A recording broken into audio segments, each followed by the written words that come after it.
Hello दोस्तों, बहुत बहुत स्वागत है आप सभी का मेरे इस यूट्यूब चैनल ट्रिक्स शुभेंदु में। तो 2015 वर्ल्ड कप सेमीफाइनल में एक बड़े हार मिलने के बाद एक तरीके से टूट सा गई थी साउथ अफ्रीकन टीम उस सेमीफाइनल में उस हार के बाद। और लेकिन अगर आप देखो उसके बाद भी उन्होंने कुछ उससे सीखा नहीं था और काफ़ी साल तक अगर आप देखो वो स्ट्रगल करते ही रहे, टॉप 4 में एक तरह से एंटर नहीं कर पाए किसी भी आईसीसी इवेंट के। पर फिलहाल अगर आप देखो 2023 वर्ल्ड कप में फाइनली लग रहा है कि साउथ अफ्रीकन टीम जो की है वो 2015-2014 वाली जो टीम थी उसके वाइब को मैच कर पा रही है। उसी प्रकार का बैटिंग दिख रहा है, उसी प्रकार का फायर पावर है, उसी तरीके से एक तरह से डोमिनेट कर रहे हैं। और लग रहा है कि वो वक्त एक तरह से वापस आएगा साउथ अफ्रीकन टीम के लिए। और इस बार अगर आप देखो क्रिकेट वर्ल्ड कप में वो ट्रॉफी के लिए एक तरह से अपने प्रबल दावेदारी पेश कर रहे हैं। तो एक और मैच उन्होंने जीत लिया है और इस बार जीता है बांग्लादेश के अगेंस्ट। 24 तारीख को ये मैच था और बहुत ही धाकड़ तरीके से मैच जीता है।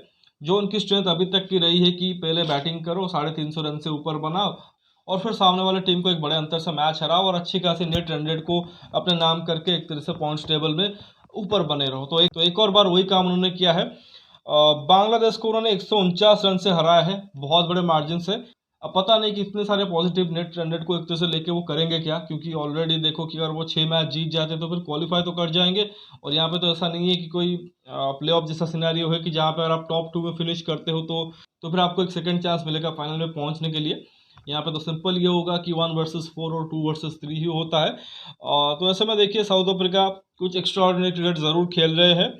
382 रन उन्होंने बनाए थे पहले बैटिंग करते हुए 5 विकेट के नुकसान पे, और फिर 233 पर 10 है बांग्लादेश की टीम।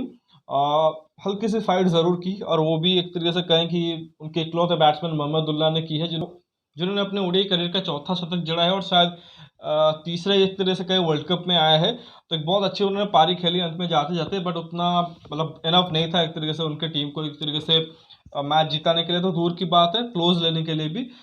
बट बात करेंगे साउथ अफ्रीका की, और साउथ अफ्रीका की जब बात करेंगे एक ऐसे खिलाड़ी की बात करेंगे जो कि इस समय अपने कह सकते हैं कि करियर के एक तरह से बहुत अच्छे पड़ाव में है, बट स्टिल वो इस वर्ल्ड कप के बाद एक तरह से रिटायरमेंट लेने का अनाउंस कर चुके हैं और वो है क्विंटन डिकॉक। इससे पहले अगर आप देखो 4 मैच में 2 शतक मार चुके थे और यहाँ पे तीसरा उनका शतक आया और इस बार बहुत बड़ा शतक आया है।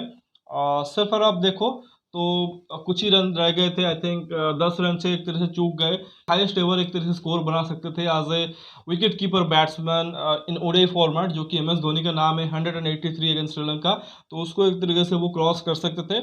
सिर्फ एक तरह से 9 रन से ही चूके हैं। 174 रन बना है 140 बॉलों में, 15 चौके और 7 छक्के मारे हैं।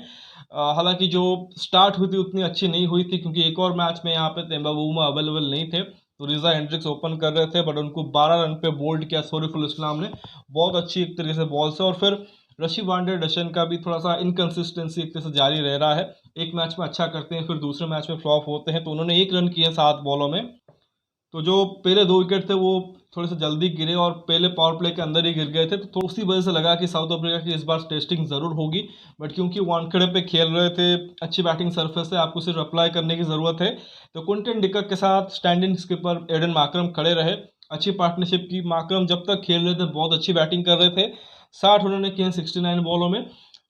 लेकिन जब वो आउट हुए, आई थिंक बांग्लादेश का दुर्भाग्य देखिए कि उसके बाद हेनरी क्लासन आए, जो कि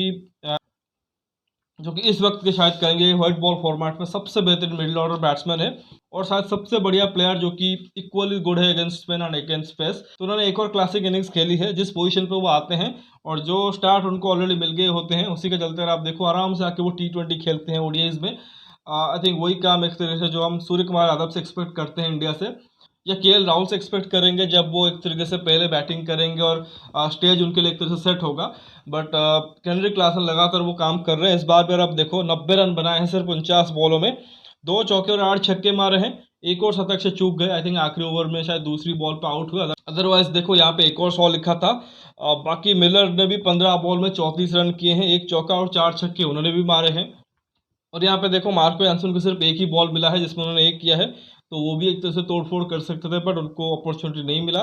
तो तगड़ी एक तरह से बैटिंग परफॉर्मेंस रही। जहाँ तक बांग्लादेश की बॉलिंग की बात करें तो काफ़ी सारे गेंदबाज को ट्राई ज़रूर करते हैं, बट कोई फ़ायदा होता ही नहीं है। मुस्तफिजुर को 9 में 76 पड़े हैं, 9 में 44 मेहदी हसन मिराज ने दिए हैं, 1 विकेट लिया है। सॉरीफुल इस्लाम को अब देखो 9 में 76 पड़े हैं, इन्होंने भी 1 विकेट लिया है। शाकिब ने 9 में 69 रन दिए हैं, 1 विकेट उनको पड़ा है। हसन महमूद के 6 में 67 पड़े हैं, 2 उन्होंने लिया है। नशून अहमद ने 5 में 27 दिए हैं, जबकि महमदुल्लाह ने 3 में 20 दिए हैं। तो यहाँ पे देखिए गेंदबाजों का रोटेशन जिस तरह से हुआ है, देखो एक भी गेंदबाज ने 10 ओवर नहीं किए हैं। जो उनके प्रमुख गेंदबाज है 4, मुस्तफिजुर, सोरेफोल, साकिब या मेहदी हसन मिराज हो गए, इन्होंने किसी ने भी अपना स्पेल खत्म नहीं किया है। तो यहाँ पे भी देखो गड़बड़ी दिखती है कि आई थिंक रैंडमली एक तरीके से बांग्लादेश टीम खेलती है। मतलब टू बी ऑनेस्ट देखो बांग्लादेश की टीम से काफ़ी एक्सपेक्टेशन थी। ये वही टीम है कि जिसने 2007 में इंडिया को हरा के बाहर कर दिया था वर्ल्ड कप से।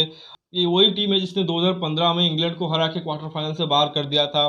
2017 के चैंपियंस ट्रॉफी के सेमीफाइनल में थे, इंडिया के अगेंस्ट खेले थे, जबकि ऑस्ट्रेलिया न्यूजीलैंड जैसी टीमें जो कि वो बाहर हो गई थी। 2016 और 2018 के एशिया कप का फाइनल खेले हैं, निदास ट्रॉफी 2018 में फाइनल खेले हैं।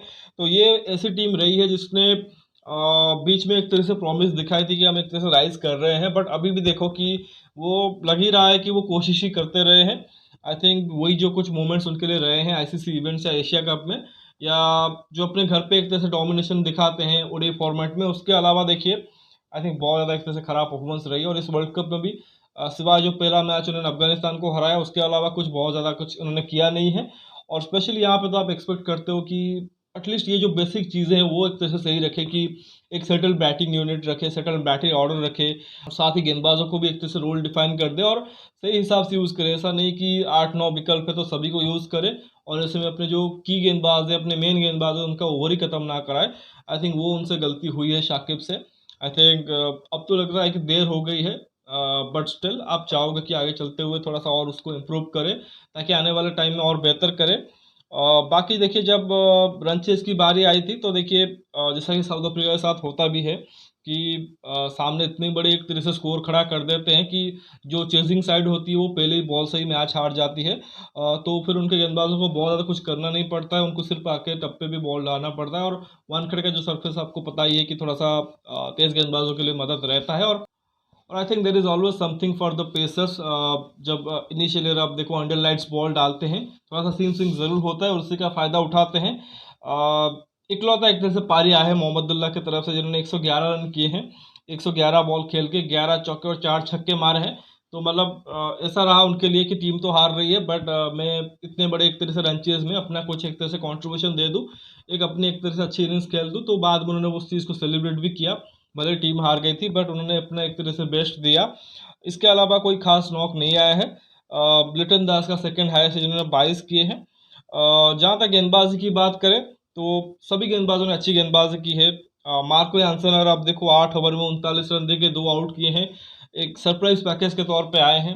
एक ऑलराउंडर के तौर पे जो हम हार्दिक से एक्सपेक्ट कर रहे थे, जडेजा से एक्सपेक्ट कर रहे थे, साकिब से एक्सपेक्ट कर रहे थे, शादाब, इन सब से एक्सपेक्ट कर रहे थे।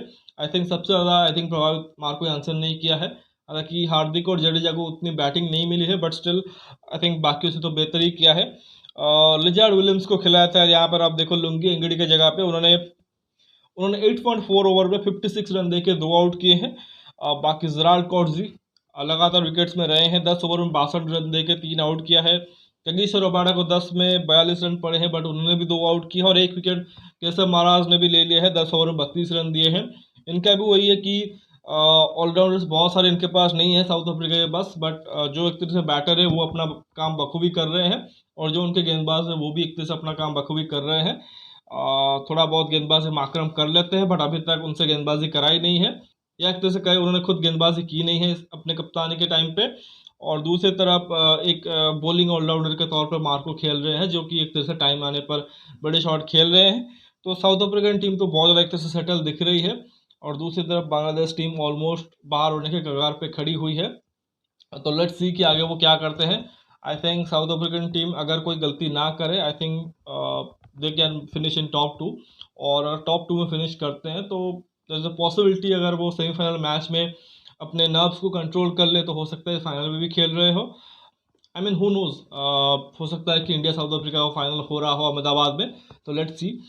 तो फिलहाल इस वीडियो में बस इतना ही। आशा करता हूँ कि वीडियो ज़रूर आपको पसंद आया होगा। वीडियो को लाइक करना मत भूलिए, साथ ही चैनल को सब्सक्राइब करिए और दोस्तों तक शेयर भी कर दीजिए।